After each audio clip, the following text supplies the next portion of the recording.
I do not believe that's a position, and will hear people right now.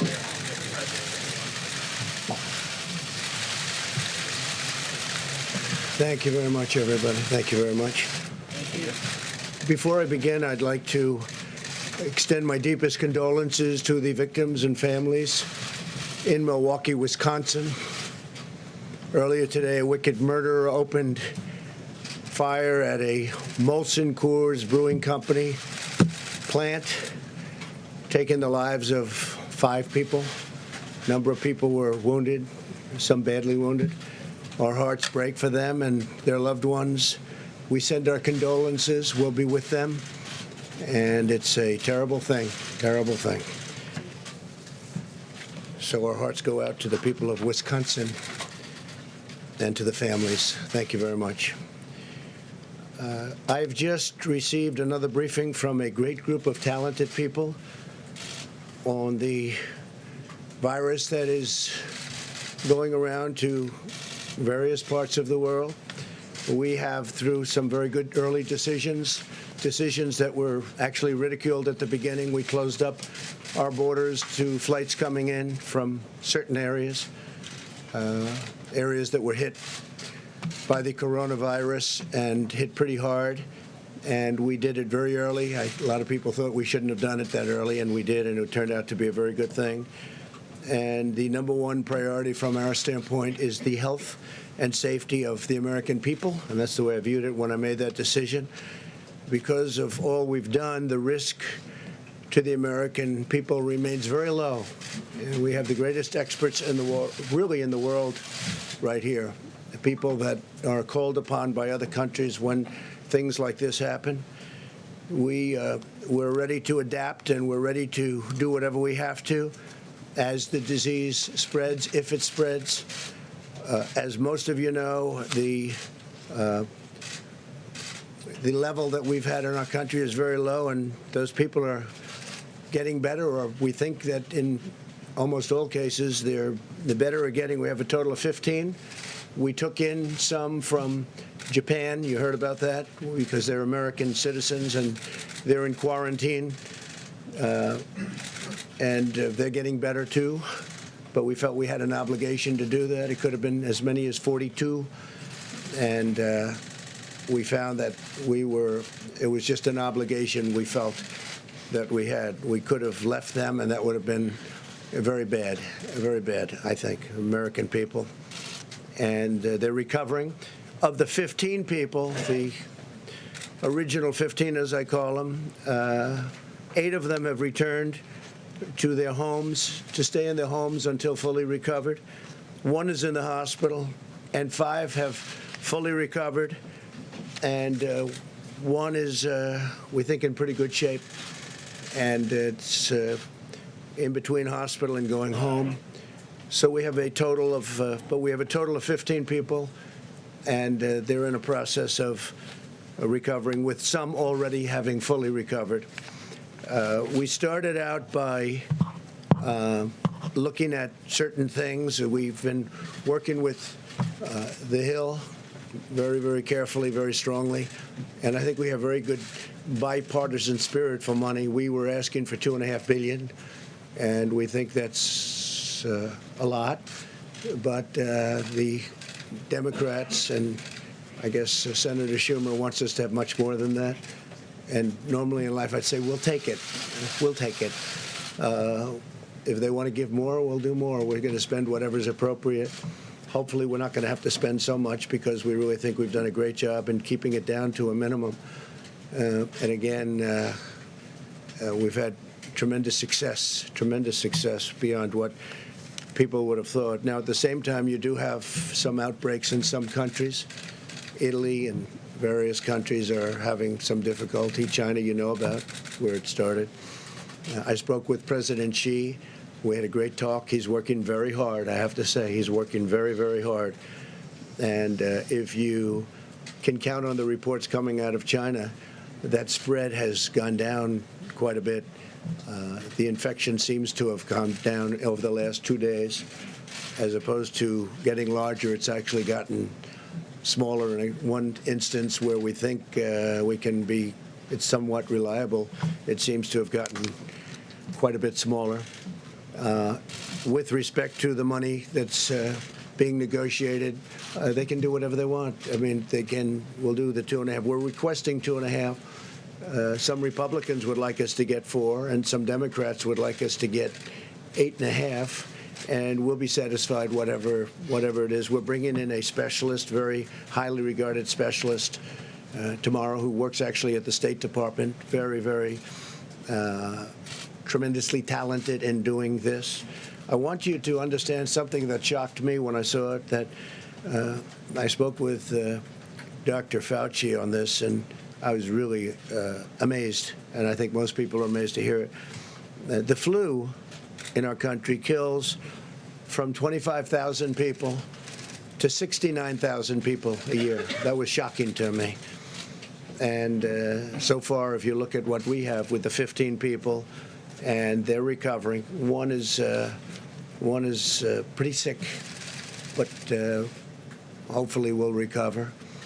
But the others are in great shape. But think of that, 25,000 to 69,000.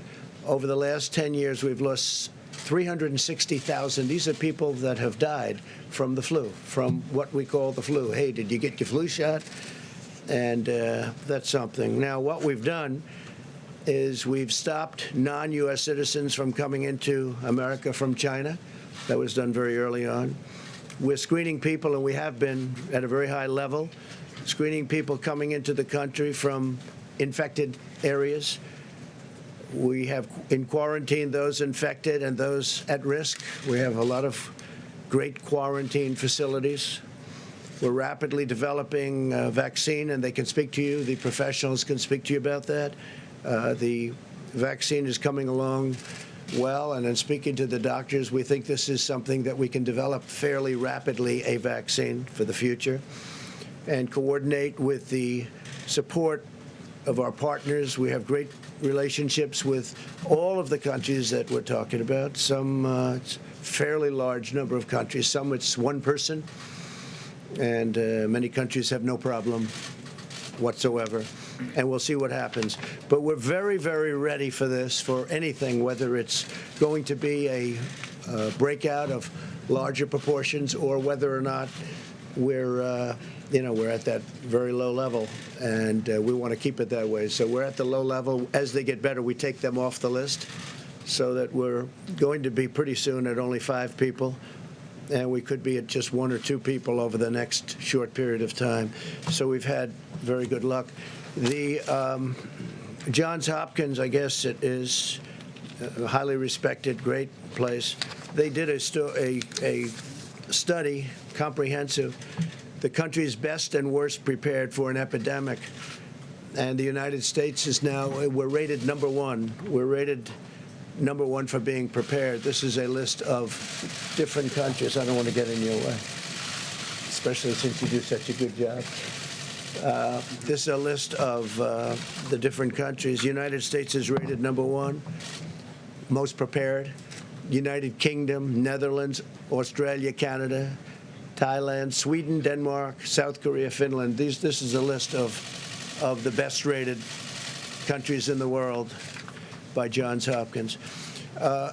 We're doing something else that's important to me, because he's been terrific in many ways, but he's also very good on health care.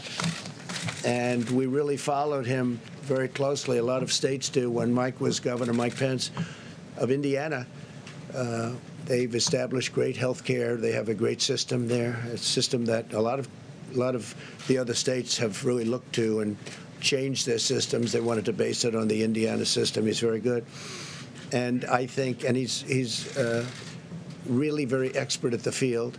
And what I've done is I'm going to be announcing exactly right now that I'm going to be putting our Vice President, Mike Pence, in charge.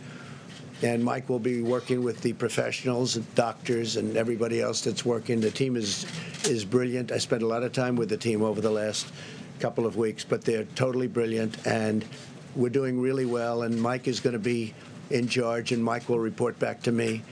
But he's got a certain talent for this, and I'm going to ask Mike Pence to say a few words, please. Thank you, Mike.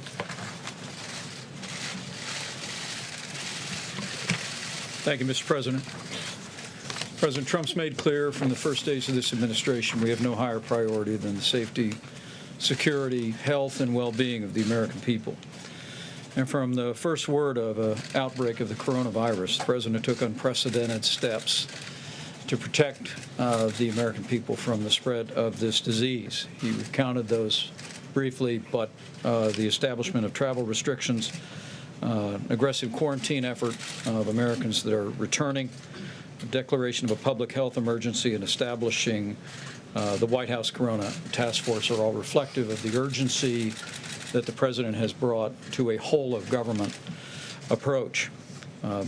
As a former governor from the state where the first MERS case emerged in 2014, I know full well the importance of presidential leadership, the importance of administration leadership, and the vital role of partnerships of state and local governments and health authorities in responding to the potential threat of dangerous infectious diseases.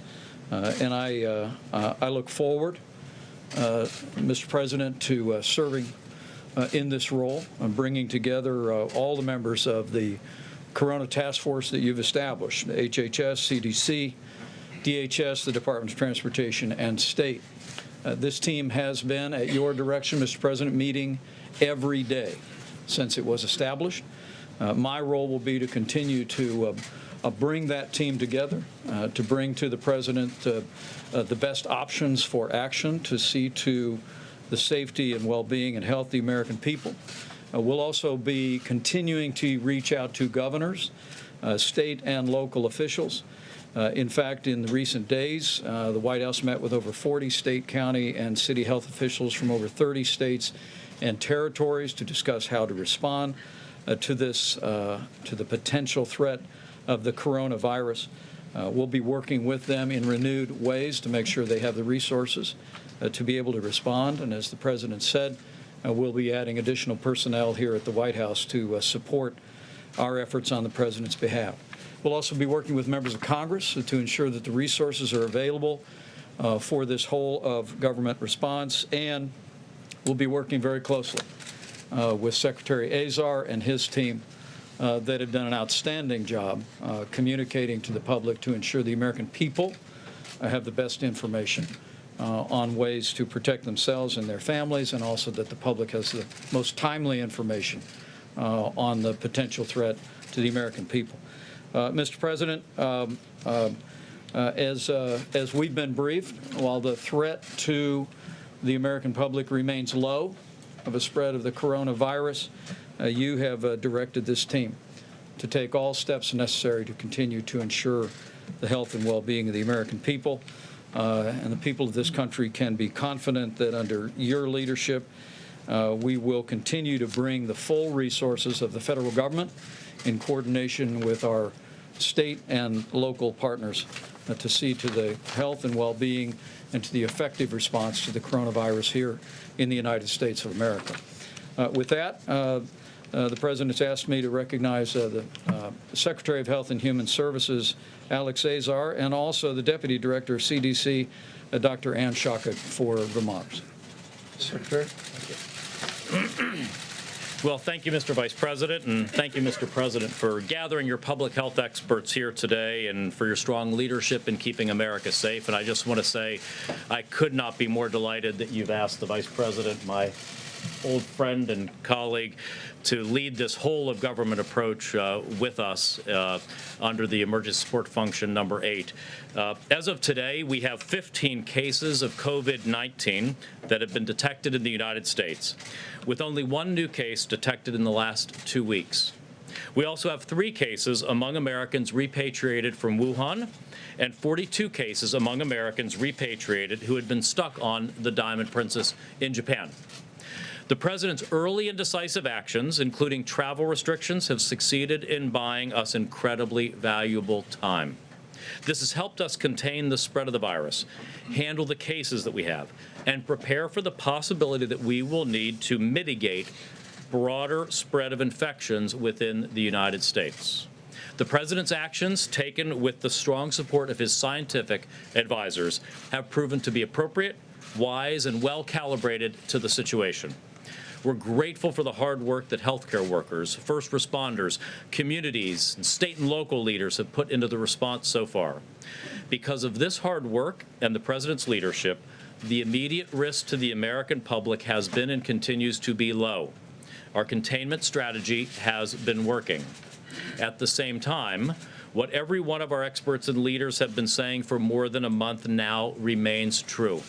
The degree of risk has the potential to change quickly, and we can expect to see more cases in the United States. That is why we've been reminding the American public and our state, local, and private sector partners that they should be aware of what a broader response would look like. CDC has recommended that the American public, and especially state and local governments, businesses, and other organizations, should refresh themselves on how they would respond in the event that the situation worsens. We're encouraging Americans to learn what future steps might be necessary to keep themselves and their communities safe. Knowing these potential steps now can help keep the risk to you and your community low. Americans can find useful information at cdc.gov/COVID, COVID-19. And we're working closely with government and private sector partners to educate them about preparedness. Finally, we've begun working with Congress to secure the funding that we need. There are 5 major priorities in the White House request to Congress that the White House made on Monday.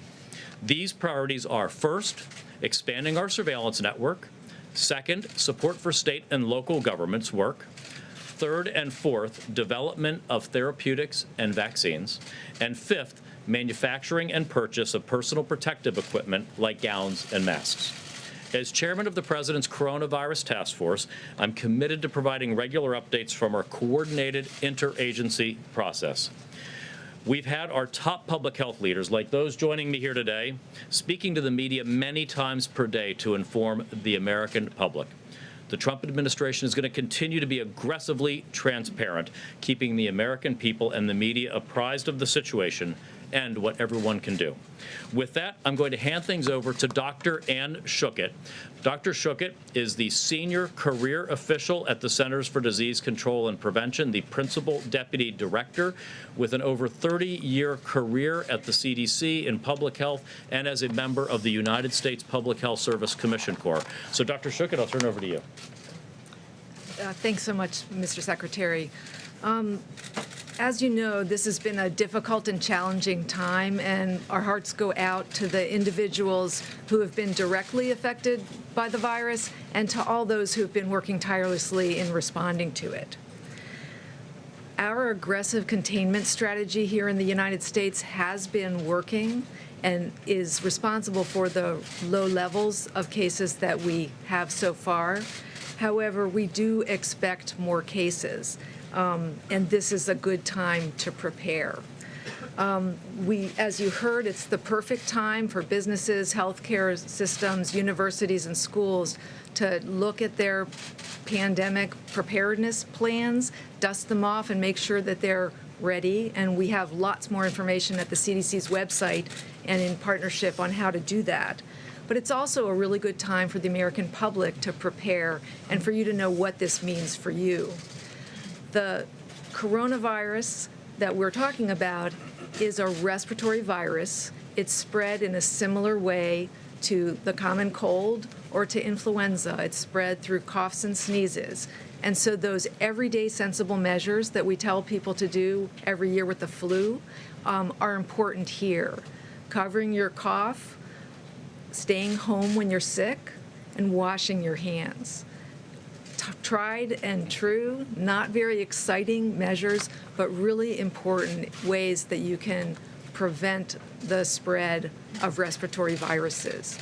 So the trajectory of what we're looking at over the weeks and months ahead is very uncertain, but many of the steps that we have taken over the past 15 years to prepare for pandemic influenza and our experience going through the 2009 H1N1 pandemic of influenza remind us of the kinds of steps that our healthcare system our businesses, our communities and schools may need to take. We're in this together, all of government, the public and the private sector, and the CDC wants to make sure you have the best information available every day. Thank you.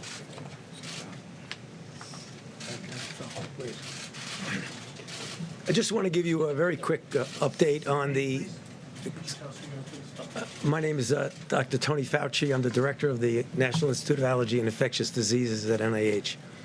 Just a very quick update on the countermeasure development in the form of vaccines and therapeutics. I had told this audience at a recent press briefing that we have a number of vaccine candidates and one prototype one to give you a feel for the time frame of a vaccine and what its impact might be now and in subsequent years, is that I told you we would have a vaccine that we would be putting into trials to see if it's safe and if it induces a response that you would predict would be protective in about 3 months. I think it's going to be a little bit less than that. It's probably going to be closer to 2 months. That would then take about 3 months to determine if it's safe and immunogenic, which gives us 6 months. Then you graduate from a trial, which is phase 1 of 45 people, to a trial that involves hundreds, if not low thousands of people to determine efficacy. At the earliest, an efficacy trial would take an additional 6 to 8 months. So although this is the fastest we have ever gone from a sequence of a virus to a trial, it still would not be any applicable to the epidemic unless we really wait about a year to a year and a half. Now, that means 2 things. One, the answer to containing is public health measures. We can't rely on a vaccine over the next several months to a year.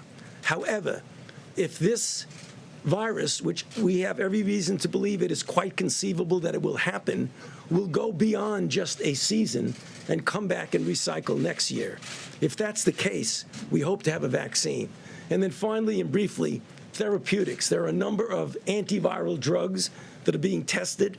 A few days ago, we initiated a randomized controlled trial of a drug called remdesivir, which has antiviral activity in vitro in an animal model. The good news about that is that it's a trial that's randomized to either placebo or standard of care and drug and standard of care, which means that we will know reasonably soon whether it works. And if it does, we will then have an effective therapy to distribute. Thank you. Okay. Thank you. Go ahead, please. Thank you very much, Mr. President. First of all, you have just come from a long and busy trip from India. And Great country. As far as this coronavirus is concerned, you have a great scientific and medical team behind you and with you, and I'm sure they will keep America safe. As far as your trip to India, Mr. President, where do we go from here as far as U.S.-India relations are concerned? And also, Mr. President, you are very famous in India, and Prime Minister Modi is very famous in America. What is the future? And Indian-American community is with you, Mr. President. Yeah, we won't talk too much about that other than I just got back. Long flight. It's a long flight. He's a great gentleman, a great leader. It's an incredible country.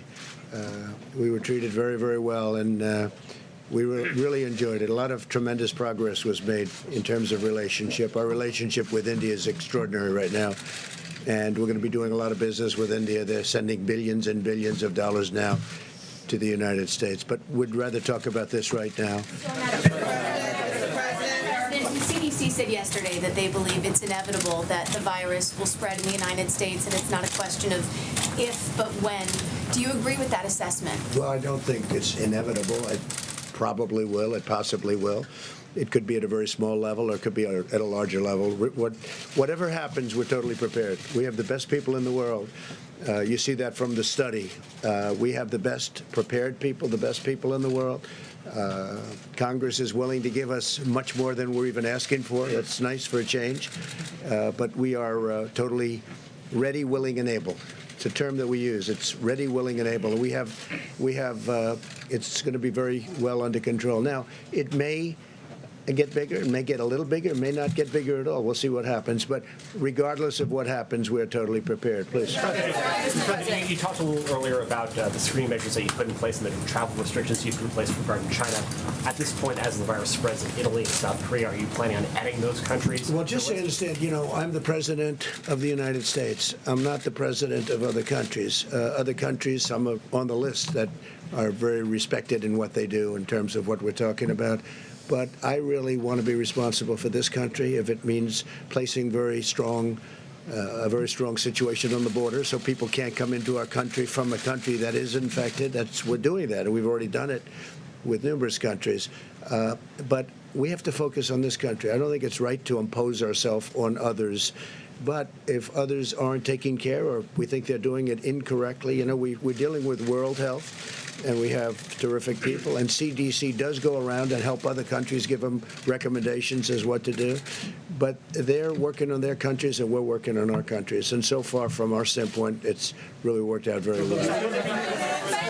Just to follow up on this question, can you clarify, are you considering restricting travel to and from South Korea, Italy, and other countries that have been affected? At a right time, we may do that. Right now, it's not the right time, but at a right time. And we are checking people as they come through, specifically for the problem that we're dealing with. So we're checking a lot of people if they're coming from South Korea's been hit pretty hard. Italy's been hit pretty hard. China is obvious what's happened in China. But again, the numbers seem to be leveling off and going down in China, which is very good news. So we'll see what happens. Please. White House has spent a day denying that they are going to appoint a czar to run point on the coronavirus response. Today, the Secretary Azar testified that he didn't think one was necessary and they were going to run it out of HHS. And you yourself have been downplaying this. So why are you now selecting the Vice President to run Mike point is on not this? his Vice President. He's in the administration. But I'm having everybody report to Mike. Mike's been very good, very adept. Anybody that knows anything about health care, they look at the Indiana model, and it's been a very great success. It's been a tremendous model in terms of health care, and this is really an offshoot of that. So this isn't a czar. I don't view Mike as a czar. Mike is part of the administration, but I'm having them report to Mike. Mike will report to me. They'll also be reporting in some cases to both. I'll be going to meetings quite a bit, depending on what they want to do and what message we want to get out. But we've done really an extraordinary job. When you look at a country this size, with so many people pouring in, we're the number one in the world for people coming into a country by far, and we have a total of 15 cases, many of which, almost much within a day, I will tell you, most of whom are fully recovered. I think that's really a pretty impressive mark. Now, we did take in 40 people that were Americans, and they're also recovering, but we brought them in, so I have a different group. But we felt we had an obligation to American citizens outside of the country that we're trying to get back in. We thought it was very important. Mr. President, the stock market has taken a big hit over the past few days. What can you do about that? And if the CDC is right in saying that the spread is inevitable, are you going to be dealing with stock market issues and economy issues for some time to come? Well, I really think the stock market is something I know a lot about. I think it took a hit maybe for two reasons. I think they look at the people that you watched debating last night and they say if there's even a possibility that can happen. I think it really takes a hit because of that. And it certainly took a hit because of this, and I understand that also because of supply chains and various other things and people coming in. But I think the stock market will recover. The economy is very strong. The consumer is the strongest it's ever been. Our consumers are incredible. They're incredible. That's why we're doing well, and other countries have not. Even before the virus, we're doing great. Other countries have not been doing great. Our consumer is very, very strong, very powerful economically. Yeah, please. Mr. President, have you been presented any plans that would involve quarantining cities like we saw in China, and what would have to happen for you to take a step We do have plans of on a much larger scale, should we need that. We're working with states. We're working with virtually every state. And we do have plans on a larger scale if we need it. We don't think we're going to need it, but, you always have to be prepared. And, again, Congress is talking to us about funding, and we're getting far more than what we asked for. And I guess the best thing to do is take it. We'll take it. How much money are you willing to give Congress if they're going $6 billion? Well, we're going to see, but we'll take care of states because states are working very hard. We have hospitals in states that make rooms available, and they're building quarantine areas where you can keep people safely. We're working really well with states. It's a very big part of it. So you know, my attitude, if Congress wants to give us the money so easy, wasn't very easy for the wall, but we got that one done. If they want to give us the money, we'll take the money and we'll just do a good job with it. Yeah, please. Go ahead. Mr. President, should Americans be going out getting protective equipment such as masks and so forth? And if so, what is the U.S. doing to boost production of masks? Well, we can get a lot of it. In fact, we've ordered a lot of it just in case we need it. We may not need it. You understand that. But in case we're looking at worst case scenario, we're going to be set very quickly. But I don't think we're going to ever be anywhere near that. I really don't believe that we're going to be anywhere near that. Our borders are very controlled. Our flights in from certain areas that we're talking about are very controlled. I don't think we'll ever be anywhere near that. Please go ahead. Back to the stock market for a second. The travel-related stocks have especially been hammered here in the last couple of days. What would you say to Americans out there who right now are looking forward to the summer or the upcoming months and saying to themselves, should I make my summer plan? Should I go travel abroad? Well, hopefully they're going to be able to do that. We hope that it's going to be in good shape by that time. But, you know, they're going to have to remain a little bit flexible. Yeah, I would say travel-related companies, certainly right now, they would be hurt. At the same time, this ends. This is going to end. Hopefully it'll be sooner rather than later. And I think the business that they lost will be picked up at a later date. But, you know, right now, I think they're not going to be, probably not going to be going to China. They're not going to be going to certain countries where the problem is far greater than it is in the United States. What it's going to do is keep people home, and they're going to travel to places that we have. We have the greatest. It's the greatest tourism country in the world. So instead of leaving our country, leaving our shores, they'll stay here. And again, when you have 15 people, and the 15 within a couple of days is going to be down to close to zero, that's a pretty good job we've done. What is your response to Speaker Pelosi, who said earlier today that you don't know what you're talking about the coronavirus? I'm also wondering if you'd want to address critics who say you can't be trusted about what your administration is saying. Sure. I think Speaker Pelosi's incompetent. She lost the Congress once. I think she's going to lose it again. She lifted my poll numbers up 10 points. I never thought that I would see that so quickly and so easily. I'm leading everybody. We're doing great. I don't want to do it that way. It's almost unfair if you think about it. But I think she's incompetent, and I think she's not thinking about the country. And instead of making a statement like that, where I've been beating her routinely at everything, instead of making a statement like that, she should be saying we have to work together because we have a big problem potentially, and maybe it's going to be a very little problem. I hope that it's going to be a very little problem, but we have to work together. Instead, she wants to do that same thing with crying Chuck Schumer. He goes out and he says, the president only asked for $2.5 billion. He should have $8.5 billion. This is the first time I've ever been told that we should take more. Usually it's we have to take less. And we should be working together. He shouldn't be making statements like that because it's so bad for the country. And Nancy Pelosi, I mean, she should go back to her district and clean it up because it's the number one. If you look at percentage down, that was one of the finest in the world. And now you look at what's happening. And I'm just saying, we should all be working together. She's trying to create a panic. And there's no reason to panic because we have done so good. These professionals behind me and over here and over there and back here and in some conference rooms. I just left a group of 45 people that are the most talented people in the world. Parts of the world are asking us in a very nice way, can they partake and help them? So Nancy Pelosi shouldn't, and she knows it's not true. She knows all they're trying to do is get a political advantage. This isn't about political advantage. We're all trying to do the right thing. They shouldn't be saying, this is terrible, President Trump isn't asking for enough money. How stupid a thing to say. If they want to give us more money, that's okay. We'll take more money. Some Republicans think we should have more money, too. That's okay. We'll take more money. But they shouldn't demean the people that are on the stage who are the finest in the world. They're not demeaning me. They're demeaning the greatest healthcare professionals in the world and people that do exactly what we're talking about. Your campaign today sued the New York Times for an opinion piece. Yeah.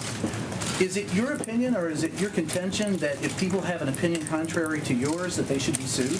Well, when they get the opinion totally wrong, as the New York Times did, and frankly, they've got a lot wrong over the last number of years. So we'll see how let that work its way through the courts. Right? No. If you read it, you'll see it's beyond an opinion. That's not an opinion. That's something much more than an opinion. They did a bad thing, and there'll be more coming. There'll be more coming.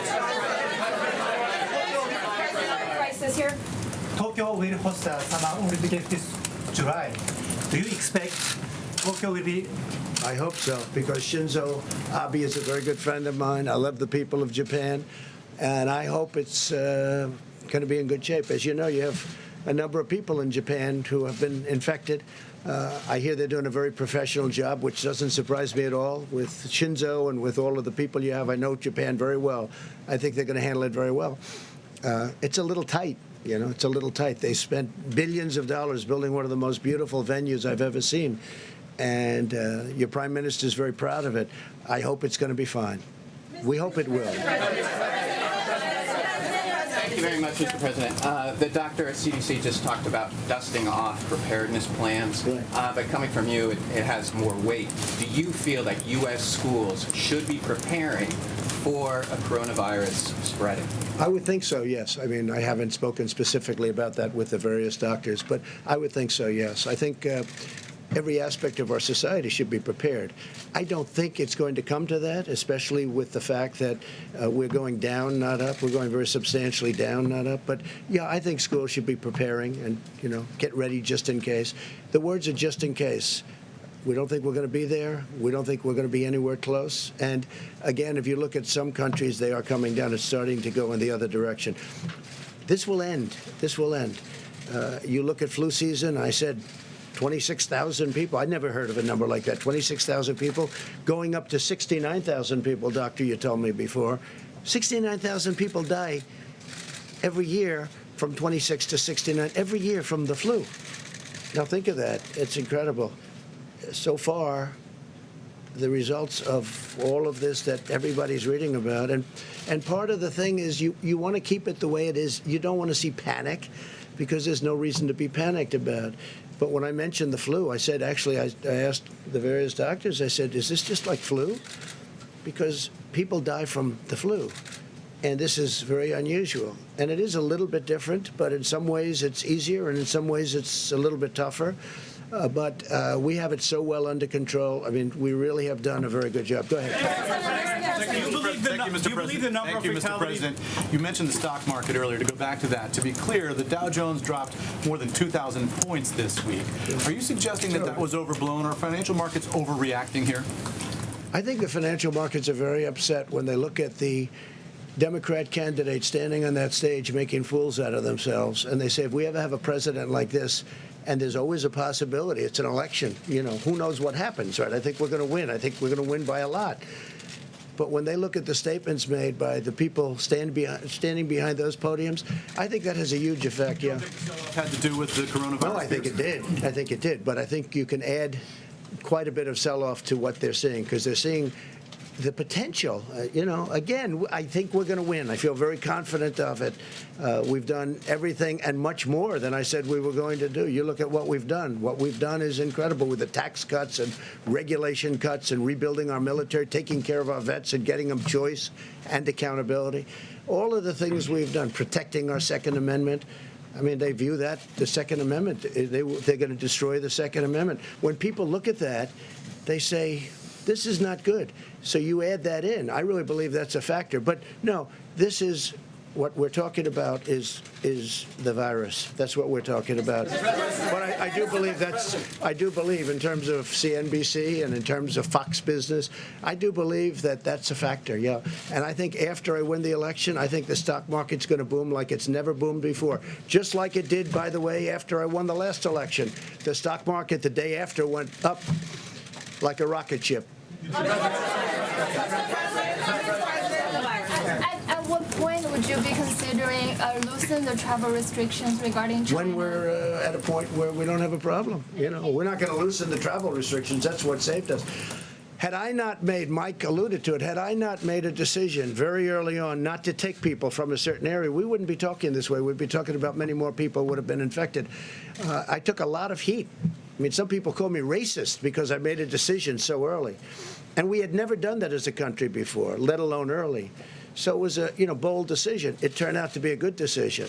But I was criticized by the Democrats. They called me a racist because I made that decision, if you can believe that one.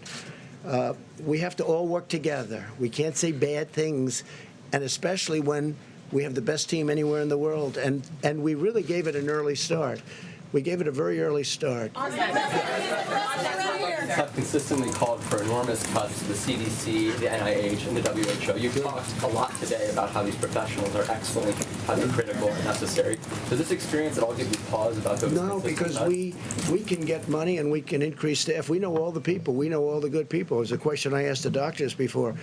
Some of the people we cut, they haven't been used for many, many years, and if we ever need them, we can get them very quickly. And rather than spending the money, and I'm a business person, I don't like having thousands of people around when you don't need them. When we need them, we can get them back very quickly. For instance, we're bringing some people in tomorrow that are already in this, great government that we have, and very specifically for this. We can build up very, very quickly, and we've already done that. I mean, we really have built up. We have a great staff, and using Mike, I'm doing that because he's in the administration, and he's very good at doing what he does and doing as it relates to this. Yeah, go ahead. Go ahead, please. Mr. President. Yeah, go ahead. So far, your administration. I picked him, but you're fine. So far, your administration is only testing less than 500 people, and health officials are questioning whether that's enough, comparing to other countries who have tested more than tens of thousands of people. Are you planning to test more people? Well, we're testing everybody that we need to test, and we're finding very little problem. Now, you treat this like a flu. We were, in fact, I might ask one of the doctors to come up and explain it. You want to wash your hands a lot. You want to stay, if you're not feeling well, if you feel you have a flu, stay inside, sort of quarantine yourself, don't go outside. But there are certain steps that you can take that we won't even be necessary. In many cases, when you catch this, it's very light. You don't even know there's a problem. Sometimes they just get the sniffles. Sometimes they just get something where they're not feeling quite right. And sometimes they feel really bad. But that's a little bit like the flu. It's a little like the regular flu that we have flu shots for. And we'll essentially have a flu shot for this in a fairly quick manner. Yeah, go ahead. President, 2 weeks ago, Mr. President, your acting OMB director was in this room and was talking about what he expects to be GDP growth for this coming year. He said it was 3%, and we've talked about the effects of the coronavirus on the supply chain, the declines in the financial markets. Are you still confident that you'll see that kind of economic growth this year? No, we're going to have tremendously low unemployment. We're setting records in that way. In fact, the administration is, as you know, the lowest average unemployment of any administration in history, and our numbers are very low, very good, 3.5, 3.6. But you can't really see what this does in terms of GDP. It could affect it, but that's irrelevant compared to what we're talking about. We want to make sure it's safe. Safety, number one. But this would have, an impact on GDP. But we're still we're doing great. But this will have, just like, I'll tell you what has a big impact. Boeing has a big impact. How did that happen? A year ago, all of a sudden, that happened. I think that took away a half a point to a point even. It's a massive company. I think Boeing, we had the General Motors strike. That was a big impact on GDP. And, of course, we're paying interest rates. I disagree with the head of the Fed. I'm not happy with what that is because he's kept interest rates. President Obama didn't have near the numbers, and yet, if you look at what happened, he was paying zero. We're paying interest. Now, it's more conservative, and frankly, people that put their money away are now getting a return on their money as opposed to not getting anything. But I think, we're the greatest of them all. We should be paying the lowest interest rates. And when Germany and other countries are paying negative rates, meaning they're literally getting paid when they put out money. I mean, they borrow money and they get paid when it gets paid back. Who ever heard of this before? It's a first. But we don't do that. So I totally disagree with our Fed. I think our Fed has made a terrible mistake, and it would have made a big difference, as good as we've done, even without the 2,000 points. And we started off at 16,000, and we'll be at 28,000 without. We were going to crack 30,000. We have had increases like nobody's seen before. But we're doing well, but we have to watch. We're doing well anyway, in other words, even despite the 2,000 points. It sounds like a lot, and it's a lot, but it's not. It's very little compared to what we've gone up. But we'll be watching it very closely. But we have been hurt by General Motors. We've been hurt by Boeing, and we've been hurt, in my opinion, very badly by our own Federal Reserve, who has also created a very strong dollar. That's something nice about a strong dollar, but it makes it much harder to do business outside of this country. Mr. President, Thank you, sir. A number of your supporters online have embraced these theories or forwarded these theories that the CDC may be exaggerating the threat of coronavirus to hurt you politically. Rush Limbaugh the other day said this has been advanced to weaponize the virus against you. You don't mean my supporters. You mean my people that are not supporters. Right, your yeah, opponents. I agree with that. I agree. I think they are. I think, and I'd like it to stop. I think people know that when Chuck Schumer gets upset, I mean, he did the same thing with a couple of trade deals that are phenomenal deals now. Everybody's acknowledged they're phenomenal deals. Before he ever saw the deal, he didn't even know we were going to make a deal. They said, what do you think of the deal with China? I don't like it. I don't like it. He talked about tariffs. I left the tariffs on, 25% on $250 billion. He said he took the tariffs off. He didn't even know the deal. And he was out there knocking it because that's a natural thing to say. But when you're talking about especially something like this, we have to be on the same team. This is too important. We have to be on the same team. Have you seen evidence that the CDC is trying to hurt you? That no, I don't think the CDC is at all. No, they've been working really well together. Yeah. No, they really are. They're professional. I think they're beyond that. They want this to go away. They want to do it with as little disruption, and they don't want to lose life. I see the way they're working. This gentleman, these people behind me, and others that are in the other room. They're incredible people. No, I don't see that at all. Thank you, Mr. President. Thank you very much. I don't know who said that, but thank you, Mr. President. Tonight, you're minimizing the risk, the danger of the virus. Are you telling the Americans, except for the ones who are sick, not to change any of their behaviors? No, I think you have to always, I do it a lot anyway, as you probably heard. Wash your hands, stay clean. You don't have to necessarily grab every handrail unless you have to. You do certain things that you do when you have the flu. I mean, view this the same as the flu. When somebody sneezes, I mean, I try and bail out as much as possible with the sneezing. I had a man come up to me a week ago. I hadn't seen him in a long time, and I said, how you doing? He said, fine, fine. He hugs me, kisses. I said, are you well? He says, no. He said, I have the worst fever and the worst flu. And he's hugging and kissing me. So I said, excuse me. I went there, I started washing my hands. So you have to do that. This is, I really think, Doctor, you want to treat this like you treat the flu, right? And, it's going to be. I want to have you, I love you. It was so nice of you to say thank you very much. Go ahead. Give me a nice question, then. Don't ruin it. Don't ruin it with a bad question. Go ahead. It's really nice to talk to you without the helicopter. I got to say that. But also, I want to talk to you about 2014. During the Ebola crisis, you said you wanted a quote-unquote full travel ban.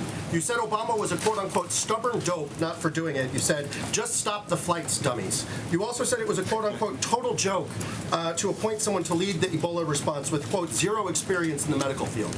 Now you've appointed They listened to a lot of what I had to say. I did. So how does that square with what you're doing now? They listened to a lot, well, because this is a much different problem than Ebola. Ebola, you disintegrated, especially at the beginning. They've made a lot of progress now in Ebola.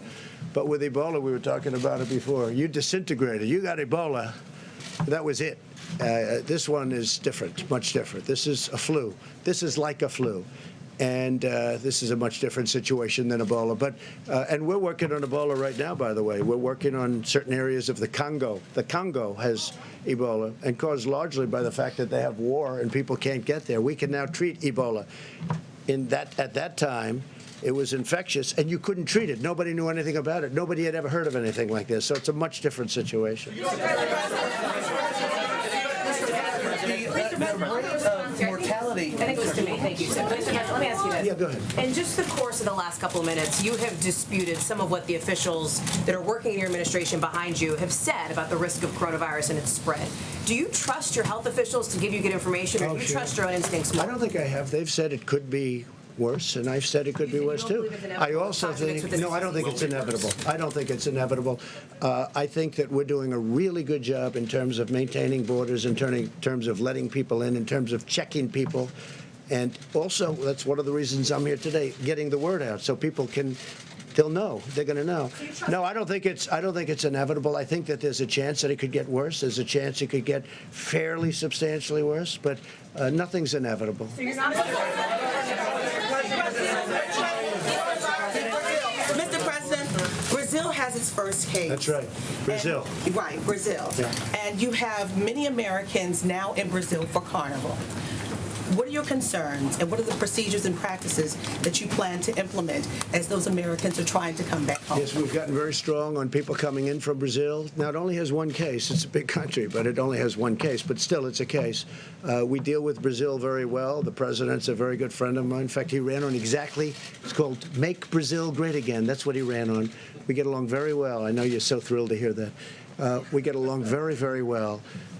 And we're working with Brazil, but we have much worse instances than Brazil. You know, you have Italy and you have other countries where they have much more than one person. They have one person right now, as of just a little while ago, one person in Brazil. But Italy is, you know, a deeper problem. And we're checking people coming in very, very strongly from those. And at some point, we may cut that off. You know, at some point, depending on what happens, we may cut certain additional countries off, like we've had to do with China. And we hope we can open it up to China as soon as possible. And we hope the numbers we've been getting, are true on China, where it really has leveled off and started to go down. Because eventually, sometime, that's going to happen. Go ahead. Thank you very much. You've said repeatedly that you think the federal government is very prepared, that you're ready for this. Yep. But if you think that Secretary Azar is doing such a great job, why did you feel the need to make a change and put Vice President Mike Pence in charge of the federal response to this virus? I think Secretary Azar is doing a fantastic job. But he also has many other things. I mean, we're working on many, many things together. If you look at his schedule of what he's doing, including drug prices, and I think it's perhaps the most complicated job that we have in government. And I want him to be able to focus on that. And Mike is really good at it. They're going to work together. They're going to work very closely together. And they're both in the administration. I see them all the time, so it really works. This isn't a czar. This isn't going out and getting somebody that's never been in the administration. I have two people that are very talented, and it's something I feel good about. I don't want to spare the horses. I have very talented people. I want to use them on this because I want it to stay low or as low as possible. Thank you, Mr. President. I want to get to China. At the beginning of this outbreak, the Chinese Communist Party covered it up. That has been the general consensus of everyone. How can you now legitimately trust President Xi and the Chinese Communist regime, President Xi, and the Chinese Communist regime to be forthcoming and forthright with this pandemic? Well, I can tell you this. I speak to him. I had a talk with him very recently, and he is working so hard on this problem. He is working so hard, and they're very tough and very smart,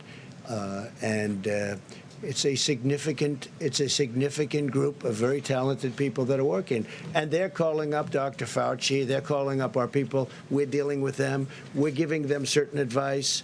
We actually have, through World Health, we have them over there also, and we have a lot of our people making up that group that went over there. No, he's working very hard. It'd be very easy for me to say, you know, it doesn't matter what I say, really.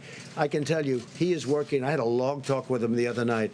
He is working really, really hard. He wants it to go away from China and go away fast, and he wants to get back to business as usual. Because I talked about the flu and in comparison to the coronavirus. Flu has a fatality ratio of about 0.1%. Correct. This has a fatality ratio somewhere between 2 and 3%. Well, we don't know exactly the numbers so far. And the flu is higher than that. The flu is much higher than that. There's more people who get the flu, but this is spreading, or it's going to spread maybe within communities. That's expectation. Does that worry you? Because that seems to be what worries the American No, because we're ready for it. It is what it is. We're ready for it. We're really prepared. We have, as I said, we have the greatest people in the world. We're very ready for it. We hope it doesn't spread. There's a chance that it won't spread, too. And there's a chance that it will. And then it's a question of at what level. So far, we've done a great job. When you have 15 people with this whole world coming into the United States, and the 15 people are either better or close to being better, That's pretty good. All right, we'll do one more. Go ahead. Mr. President, there have been many cases of price gouging on the sales of medical equipment, masks, and so on. Should the government be investigating that, looking into it, and do you have a message on that? If you tell me that's happening, we will definitely investigate. We don't want that. Right, one more. Go ahead. Go ahead. Mr. President, thank you. Go ahead. No. Yes?